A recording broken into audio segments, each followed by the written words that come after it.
வேளாண் பட்ஜெட்டில் பெண்களுக்கான முக்கிய அறிவிப்புகளும் இடம்பெற்றுள்ளன. விவசாயத்தில் பெண்களை ஊக்குவிக்க வெற்றி வான்மகள் திட்டம் அறிவிக்கப்பட்டுள்ளது. 100 பெண்கள் உள்பட 500 பேருக்கு ட்ரோன் மூலம் உரம் தெளித்தல் உள்ளிட்ட பயன்பாட்டிற்கு பயிற்சி வழங்குவதற்காக 1.5 கோடி ரூபாய் நிதி ஒதுக்கப்பட்டுள்ளது. இத்திட்டத்தின் கீழ் பயிற்சி பெற்றவர்களில் 50 பெண்களுக்கு 50% மானியத்தில் ட்ரோன் வழங்கிட 2.5 கோடி ரூபாய் ஒதுக்கப்பட்டுள்ளது. இதேபோன்று வெற்றி வெள்ளத்தரசி வீட்டு தோட்டம் திட்டத்திற்கு 10 கோடி ரூபாய் நிதி ஒதுக்கப்பட்டுள்ளது.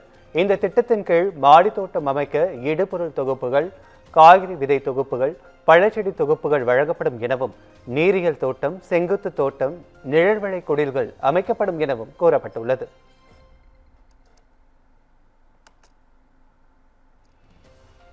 தமிழ்நாடு வேளாண் பட்ஜெட்டில் நம்மாழ்வார் விருது உள்ளிட்ட முக்கிய விருதுகள் அறிவிக்கப்பட்டு நிதி ஒதுக்கப்பட்டுள்ளது. மாவட்ட அளவில் சிறந்து விளங்கும் விவசாயிகளுக்கு ஆண்டுதோறும் வெற்றி விவசாயி விருது வழங்கப்படும் எனவும், முதல் பரிசாக 50,000 ரூபாய், இரண்டாம் பரிசாக 25,000 ரூபாய் வழங்க 67,50,000 ரூபாய் ஒதுக்கப்படும் எனவும் அறிவிக்கப்பட்டுள்ளது. 5 விவசாயிகளுக்கு சிறந்த உயிர்ம விவசாயிக்கான நம்மாழ்வார் விருது வழங்கப்படும் எனவும், இதற்காக 11 லட்சம் ரூபாய் ஒதுக்கீடு செய்யப்படும் எனவும் அறிவிக்கப்பட்டுள்ளது. பயிர் விளைச்சலில் சாதனை படைக்கும் சிறு குறு விவசாயிகளுக்கான உயரிய விருதான அஞ்சலை அம்மாள் விருது வழங்கப்படும். இந்த விருதுக்கான முதல் பரிசு 2,50,000 ரூபாய், இரண்டாம் பரிசு 1,50,000 ரூபாய், மூன்றாம் பரிசு 1 லட்சம் ரூபாய் வழங்கப்படும் என தெரிவிக்கப்பட்டுள்ளது.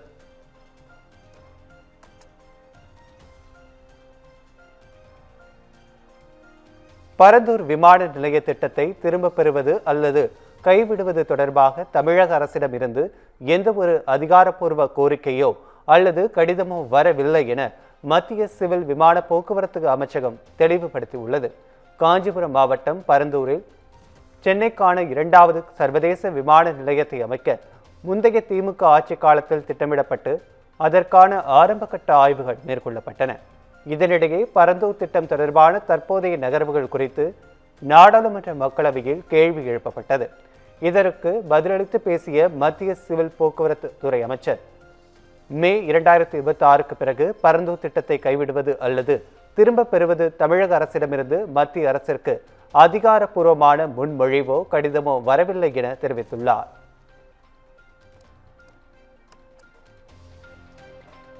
முதலமைச்சர் விஜய் சங்கீதா விவாகரத்து வழக்கு செங்கல்பட்டு மாவட்ட நீதிமன்றத்தில் வெள்ளிக்கிழமை நடைபெறுகிறது. கடந்த 1999ஆம் ஆண்டு விஜய் சங்கீதா தம்பதியினருக்கு திருமணம் நடைபெற்ற நிலையில் கருத்து வேறுபாடு காரணமாக சங்கீதா விவாகரத்து கோரி செங்கல்பட்டு மாவட்ட நீதிமன்றத்தில் கடந்த ஆண்டு டிசம்பர் மாதம் வழக்கு தொடர்ந்தார். இந்த வழக்கு தொடர்பாக விசாரணை நடைபெற்று வருகிறது. கடந்த ஜூன் மாதம் 15ஆம் தேதி விசாரணை ஒத்திவைக்கப்பட்ட நிலையில் அன்றைய தினம் இருவருமே ஆஜராகவில்லை.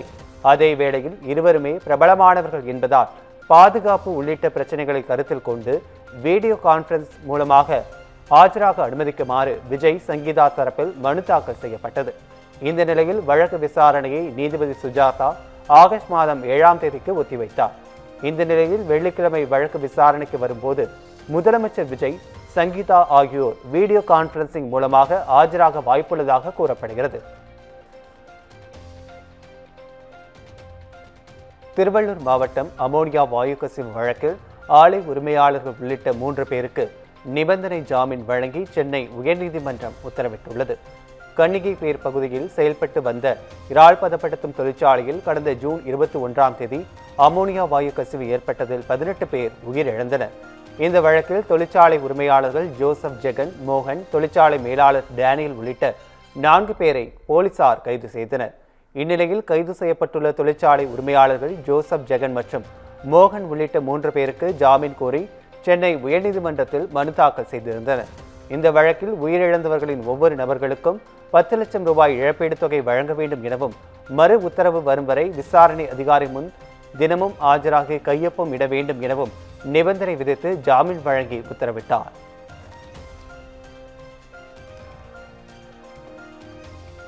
வேளாண்மை பட்ஜெட்டில் விவசாயிகளுக்கான நிவாரண அறிவிப்பு இல்லாதது ஏமாற்றம் அளிக்கிறது என இந்திய கம்யூனிஸ்ட் கட்சியின் மாநில செயலாளர் வீரபாண்டியன் விமர்சித்துள்ளார். இது குறித்து அவர் வெளியிட்டுள்ள அறிக்கையில், எல் நினோ தாக்குதல் தமிழ்நாட்டில் பாதிப்பை உருவாக்கும் என வானிலை ஆய்வுகள் கூறியுள்ள நிலையில் அதை எதிர்கொள்ள எந்த திட்ட அறிவிப்பும் இல்லை என கூறியுள்ளார். மழைநீர் சேமிப்பு திட்டம், தடுப்பணைகள் அமைக்கும் திட்டம் குறித்த அறிவிப்புகளும் இல்லை என தெரிவித்துள்ளார். விவசாயிகளின் கடன்களில் 50% தள்ளுபடி என்பதை வலியுறுத்தி விவசாயிகள் போராடி வரும் நிலையில் அது பற்றிய அறிவிப்பு இல்லாதது விவசாயிகளுக்கு பெருத்த ஏமாற்றத்தை அளித்துள்ளதாக அவர் கூறியுள்ளார்.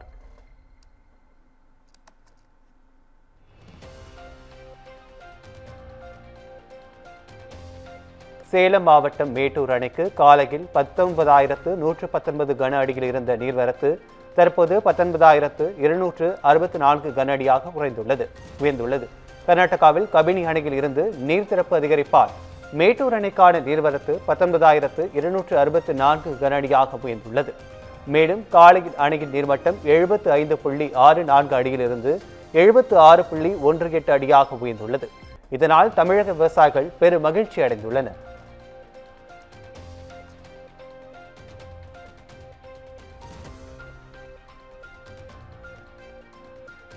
வனவாசிகளை வெளியேற்றும் நடவடிக்கைகளுக்கு தடை கோரிய மனுவை தள்ளுபடி செய்து உயர்நீதிமன்ற மதுரை கிளை உத்தரவிட்டுள்ளது. நெல்லை அப்பர் டேமை சேர்ந்த வைரமணி உயர்நீதிமன்ற மதுரை அமர்வில் பொதுநல வழக்கினை தாக்கல் செய்திருந்தார். அதில் மேலணை, கரையான் உள்ளிட்ட பகுதியில் வசித்து வரும் வனவாசிகளுக்கு குடியிருப்பு மற்றும் நில உரிமைகளை வழங்குவதோடு அங்கிருந்து வெளியேற்றும் நடவடிக்கைகளுக்கு தடை விதித்து உத்தரவிட வேண்டும் என கூறியிருந்தார். இந்த வழக்கு நீதிபதிகள் சி.வி. கார்த்திகேயன், சக்திவேல் அமர்வு முன்பாக விசாரணைக்கு வந்தது. இருதரப்பு வாதங்களையும் பதிவு செய்து கொண்ட நீதிபதிகள் வழக்கை தள்ளுபடி செய்து உத்தரவிட்டனர்.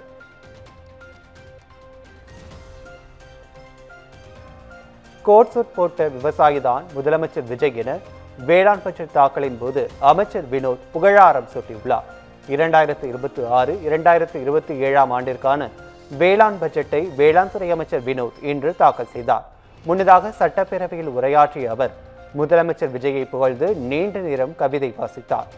பணநாயகத்தை தோற்கடித்த பாமரனின் ஜனநாயக முதலமைச்சர் எனவும் கோட்சூட் போட்ட விவசாயி எனவும் புகழ்ந்து பேசினார்.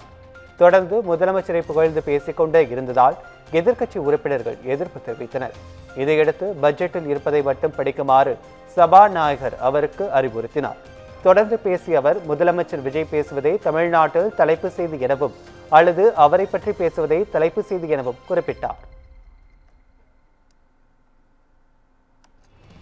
True leaders has the confidence to stand alone, the courage to make tough decisions and the compassion to listen to the need of the people என்று அறிஞர் டக்ளஸ் மெக்கார்த்தர் கூறியது போல எங்கள் தளபதி தேர்தல் களத்தில் 26 கட்சிகளின் கூட்டணியையும் இன்னொரு கூட்டணியையும் தனித்து எதிர்கொண்டு வெற்றி பெற்றார்.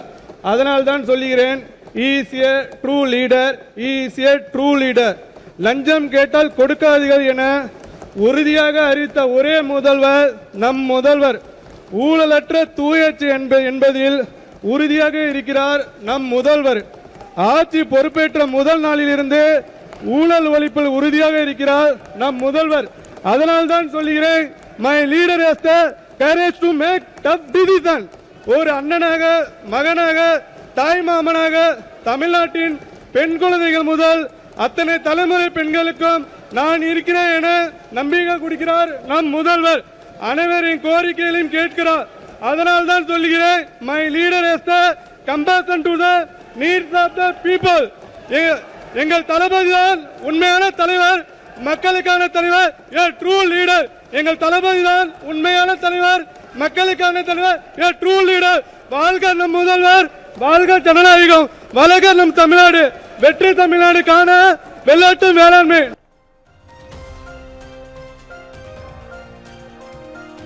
வேளாண் பட்ஜெட் தவிர வேளாண் துறை சாராத அமைச்சரின் பேச்சுகள் அவை குறிப்பிலிருந்து நீக்கப்படும் என சபாநாயகர் ஜெயசிறி பிரபாகர் அறிவித்துள்ளார். சட்டப்பேரவையில் வேளாண் பட்ஜெட்டை தாக்கல் செய்த பின்னர் நிறைவாக பேசிய அமைச்சர் வினோத் தாவேக ஆட்சி மற்றும் முதலமைச்சர் விஜய் குறித்து புகழ்ந்து பேசினார். இதற்கு எதிர்க்கட்சிகள் எதிர்ப்பு தெரிவித்த நிலையில் அமைச்சரின் பேச்சு அவை குறிப்பிலிருந்து நீக்கப்படும் என சபாநாயகர் ஜெயசிறி பிரபாகர் அறிவித்தார். இதையடுத்து அவையை முடித்து வைத்த சபாநாயகர் மீண்டும் நாளை காலை 9:30 மணிக்கு அவை கூடும் என தெரிவித்தார். அந்த குறிப்பை தவிர பேசிய பேச்சுக்களில் அவை குறிப்பிலிருந்து நீக்கப்பட வேண்டிய ஏதேனும் இருப்பில் இருந்தால் மட்டும் நான் நீக்குவேன். இருங்க, படிச்சுட்டார். இருங்க பக்கத்தில் உள்ள தமிழக சட்டப்பேரவை வளாகத்தில் எதிர்க்கட்சித் தலைவர் உதயநிதி ஸ்டாலின் காரில் எடப்பாடி பழனிசாமி ஏறி செல்ல முயன்றதால் குழப்பம் நிலவியது. சட்டப்பேரவை வளாகத்தில் எதிர்க்கட்சித் தலைவர் உதயநிதி ஸ்டாலினின் காரும் அதற்கு முன்னால் அதிமுக பொதுச் செயலாளர் இபிஎஸ்ஸின் காரும் நிறுத்தி வைக்கப்பட்டிருந்தது. சட்டப்பேரவை கூட்டம் முடிவடைந்ததும் இருவரும் நிருபர்களுக்கு தனித்தனியாக பேட்டி அளித்தனர். தொடர்ந்து எடப்பாடி பழனிசாமி அங்கு நிறுத்தப்பட்டு இருந்த உதயநிதியின் காரில் ஏற முயன்றார். அப்போது அவருடன் வந்த பாதுகாவலர் அவரை தடுத்து நிறுத்தியதை அடுத்து இபிஎஸ் முன்னால் இருந்த காரில் ஏறி சென்றார். ஒரே நிற கார் என்பதால் இந்த குழப்பம் ஏற்பட்டதாக கூறப்படுகிறது.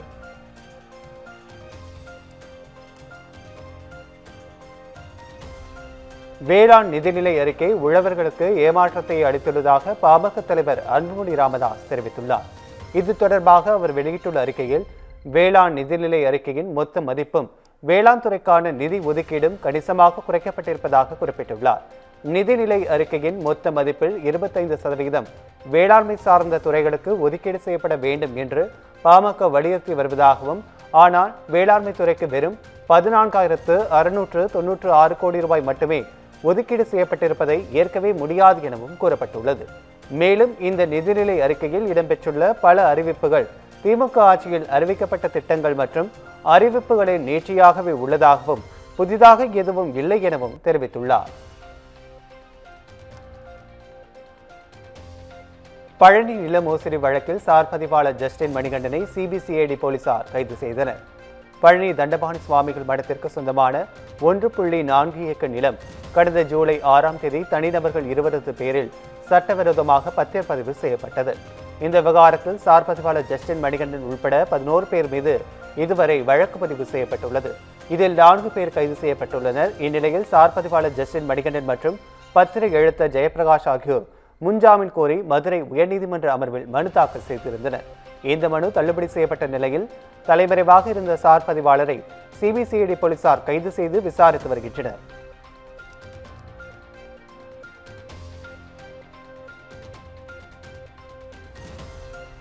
நாளை தமிழகத்தில் கோவை, தேனி மற்றும் நீலகிரி மாவட்டங்களில் ஓரிரு இடங்களில் இடி மின்னலுடன் கூடிய கனமழை பெய்யக்கூடும் என சென்னை வானிலை ஆய்வு மையம் தெரிவித்துள்ளது. மேலும் நாளை சென்னை, திருவள்ளூர், காஞ்சிபுரம், செங்கல்பட்டு உள்ளிட்ட 10 மாவட்டங்களில் மிதமான மழை பெய்யக்கூடும் எனவும், தமிழகம், புதுவை மற்றும் காரைக்கால் பகுதிகளில் வெப்பநிலை சற்று குறையக்கூடும் எனவும் வானிலை ஆய்வு மையம் அறிவித்துள்ளது.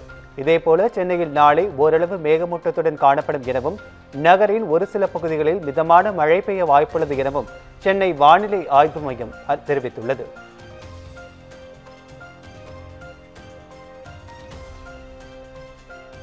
சென்னையில் இயங்கிக் கொண்டிருந்த அரசு பேருந்து ஒன்றில் பெயர் பலகையில் தக்காளி வெற்றி கழகம் என்ற வாசகம் இடம்பெற்றிருந்ததால் சர்ச்சை ஏற்பட்டுள்ளது. சென்னை அடையார் பணிமனையில் இருந்து இயக்கப்பட்ட அரசு பேருந்தின் பெயர் பலகையில் தக்காளி வெற்றி கழகம் என்ற வாசகம் மின்னொளியால் மிளிர்ந்தது. இது குறித்து சென்னை போக்குவரத்து கழகம் வெளியிட்டுள்ள விளக்கத்தில், சில நாட்களுக்கு முன்பு மர்ம நபர்களால் டிஜிட்டல் பெயர் பலகை மாற்றப்பட்டு விட்டிருக்கிறது என குறிப்பிடப்பட்டுள்ளது. இனி இதுபோன்ற சம்பவங்கள் நடைபெறாத வகையில் தேவையான முன்னெச்சரிக்கை மற்றும் கண்காணிப்பு நடவடிக்கைகள் மேற்கொள்ளப்பட்டு வருகின்றன என தெரிவிக்கப்பட்டுள்ளது.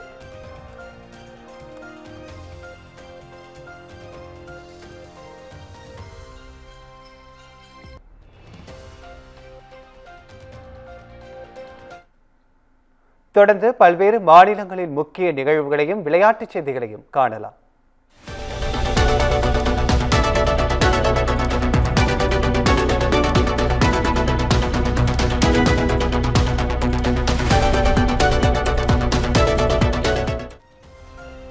நீதித்துறை அதிகாரிகளின் ஓய்வு பெறும் வயதை 60 வயதுக்கு மேல் உயர்த்துவதை எதிர்க்கும் மாநிலங்கள் தங்கள் நிலைப்பாட்டை செப்டம்பர் 2ஆம் தேதிக்குள் மறுபரிசீலனை செய்ய வேண்டும் என உச்சநீதிமன்றம் கேட்டுக்கொண்டுள்ளது. அகில இந்திய நீதிபதிகள் சங்கம் தாக்கல் செய்த மனு இந்திய தலைமை நீதிபதி சூரியகாந்த் மற்றும் நீதிபதிகள் ஜாய் மால்யா பாக்சி, வி மோகனா ஆகியோர் அடங்கிய அமர்வு முன் விசாரணைக்கு வந்தது. அப்போது நீதித்துறை தீர்ப்புக்கு பதிலாக மாநில அரசுகளை சுயமாக முடிவெடுப்பது சிறப்பாக இருக்கும் என்று கூறியது. அரசு ஊழியர்களின் தற்போதைய ஓய்வு வயதை பொருட்படுத்தாமல் நீதித்துறை அதிகாரிகளின் ஓய்வு வயதை உயர்த்துவது தொடர்பான பிரச்சனையை மாநிலங்கள் மறுபரிசீலனை செய்ய வேண்டும் என கூறியது.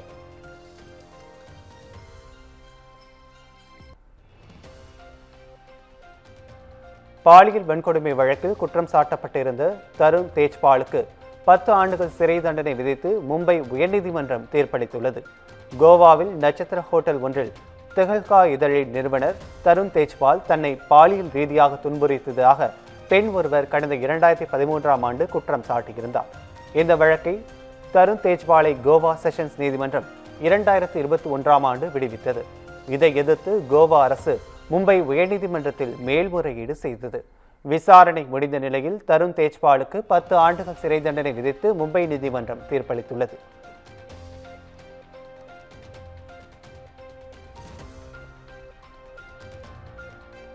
மேற்கு வங்கத்தின் கஜோல் பகுதியில் கணக்கில் வராத 41 லட்சம் ரூபாய் மற்றும் 568 கிராம் பிரவுன் சுகருடன் வந்த 2 இளைஞர்களை காவல்துறையினர் கைது செய்தனர்.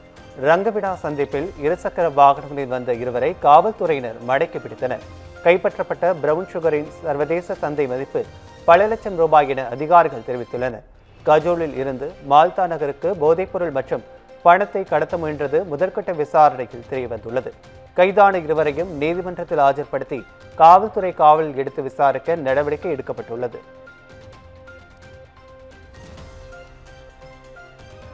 மத்திய பிரதேசத்தின் விதிஷா மாவட்டம் ககருவா கிராம பள்ளி மாணவர்கள் ஆபத்தான முறையில் தடுப்பணையை கடந்து சென்ற வீடியோ வைரலானதை தொடர்ந்து நடுநிலைப் பள்ளி உயர்நிலைப் பள்ளியாக தரம் உயர்த்தப்பட்டது.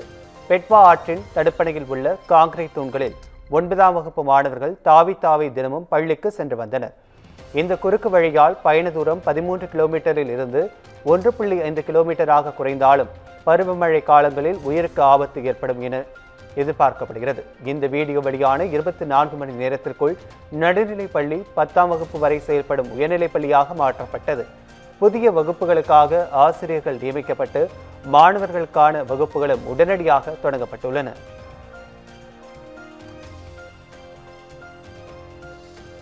பாகிஸ்தான் ஆக்கிரமிப்பு காஷ்மீரில் போராட்டத்தில் ஈடுபட்டவர்கள் மீது ராணுவ நடவடிக்கைகளை எடுத்த பாகிஸ்தானை கண்டித்து பிரிட்டனில் வாழும் காஷ்மீர் மக்கள் போராட்டத்தில் ஈடுபட்டனர். இளைஞர்கள், பெண்கள், குழந்தைகள் என 30க்கும் மேற்பட்டோர் திரண்டனர். அப்போது பேனர்கள் மற்றும் பதாகைகளை ஏந்தி அடிப்படை உரிமைகள், பொதுமக்களுக்கான சுதந்திரத்தை பாதுகாக்க வலியுறுத்தி முழக்கமிட்டனர். பாகிஸ்தான் ராணுவத்தால் மேற்கொள்ளப்பட்ட மனித உரிமை மீறல்களை சர்வதேச சமூகத்தின் கவனம் பெற செய்வதற்காகவே இந்த அமைதி பேரணி நடத்தப்பட்டதாக போராட்டத்தில் ஈடுபட்டவர்கள் தெரிவித்தனர்.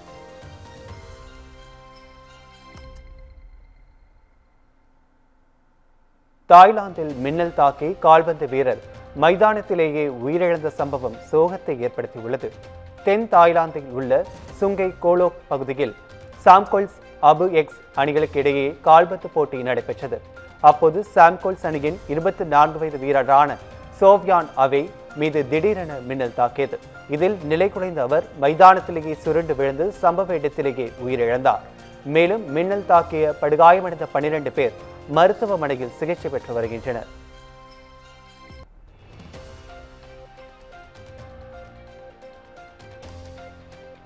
கேரள மாநிலம் இடுக்கி அருகே ஆற்றில் கார் கவிழ்ந்து விபத்துக்குள்ளானதில் ஒருவர் உயிரிழந்தார். 3 பேர் காயமடைந்தனர். திருவனந்தபுரம் வெள்ளராடாவை சேர்ந்தவர் எர்னஸ்ட். இவர் தனது குடும்பத்தினருடன் திருவனந்தபுரத்தில் உள்ள காரில் இருந்து கட்டப்பனாவுக்கு புறப்பட்டார். இடுக்கி மாவட்டம் கரிந்தருவி பகுதியில் சென்று கொண்டிருந்த போது திடீரென கட்டுப்பாட்டை இழந்த கார் சுமார் 60 அடி ஆழமுள்ள சின்னார் ஆற்றில் கவிழ்ந்தது. இதனை கண்ட அக்கம் பக்கத்தினர் விரைந்து சென்று ஆற்றில் மூழ்கிய காரை மீட்டனர். பின்னர் அதிலிருந்து எர்னஸ்ட் உள்பட 5 பேரை மீட்டு மருத்துவமனைக்கு கொண்டு சென்றனர். அங்கு சிகிச்சை பலனின்றி எர்னஸ்ட் பரிதாபமாக உயிரிழந்தார். காரில் பயணித்த திவ்யா ஜோதி, நவ்யா ஜோதி, அஜின் உள்ளிட்ட 3 பேர் காயமடைந்தனர். விபத்து குறித்து போலீசார் விசாரணை மேற்கொண்டு வருகின்றனர்.